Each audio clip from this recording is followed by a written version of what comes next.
morning and welcome to our flagpole prayer service. Our scripture passage during Advent comes from the second chapter of Luke's Gospel. In those days, Caesar Augustus issued a decree that a census should be taken of the entire Roman world.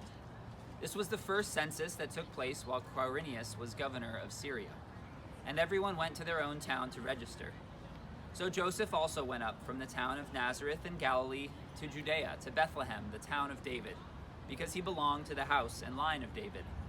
He went there to register with Mary, who was pledged to be married to him and was expecting a child. While they were there, the time came for the baby to be born, and she gave birth to her firstborn, a son. She wrapped him in cloths and placed him in a manger, because there was no guest room available for them. Shervil will share our morning reflection. Although many of us know the story of Jesus' birth, there are still lots of lessons we can take from this challenging story of a young mother-to-be striving to provide safety for her unborn child. While Mary was pregnant, she and Joseph faced their first challenge when the Roman ruler, Augustus Caesar, called for a census commanding that all Jews return to their hometowns. Bethlehem, being the hometown of Joseph, became the destination for Mary and Joseph. In a world without cars or any modern conveniences, the 90-mile journey was no small feat. It would require days of travel along a tortuous path. Mary and Joseph overcame hills, cold weather, and other hostile conditions on their journey, but they remained resilient, for the birth of their child was approaching. Upon arrival in Bethlehem, they were not welcomed. In fact, they could not even purchase a room at the local inn, for the building was full. Left with no options, Mary and Joseph entered a stable to escape the harsh outdoors, and Mary gave birth to Jesus. In the modern world, people immigrate all over the world for a large variety of reasons. A major reason is the pursuit of greater opportunity or an improved life for one's family. Economic conditions, persecution, and political issues all contribute to immigration of modern families. No matter the cause, individuals generally move to improve their condition and bring hope to future generations. This idea is very close to me, as my family is one that has immigrated from a foreign country. Both my parents immigrated to America from India, and they have worked extremely hard to assimilate themselves into the new society and succeed. My mom specifically faced many struggles as an immigrant to a new land. As the first in her family to attend college, she had no one to guide her through this new process. She moved to Africa to complete college in Kenya with a few family members living in the area.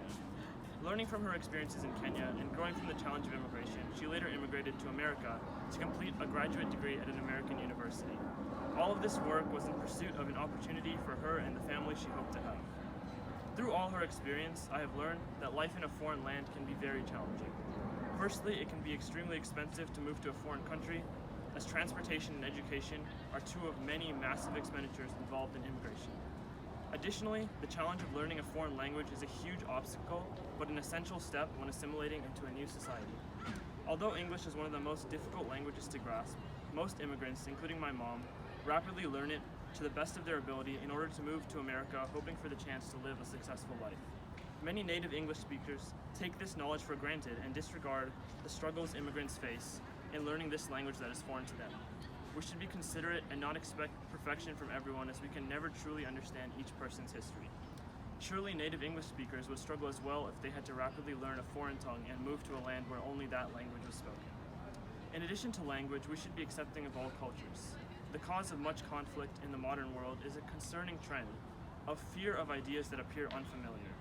We need not understand every practice of all cultures of the world, but we should treat our fellow humans with love and respect, for they are free to practice what they believe in. With this in mind, we can understand, at least on the surface, the struggle of immigrants and appreciate their resilience in continuing through their struggles, never wavering in this journey for a better life. Mary and Joseph specifically persisted through their wearisome travels, ultimately making the best of their situation and embracing Jesus, the Son of God. We can all learn to stay faithful to our ambitions and continue along our paths, never fearing the obstacles in our way, as there are merely hurdles waiting to be overcome. Thank you. We have any special intentions to lift up this morning?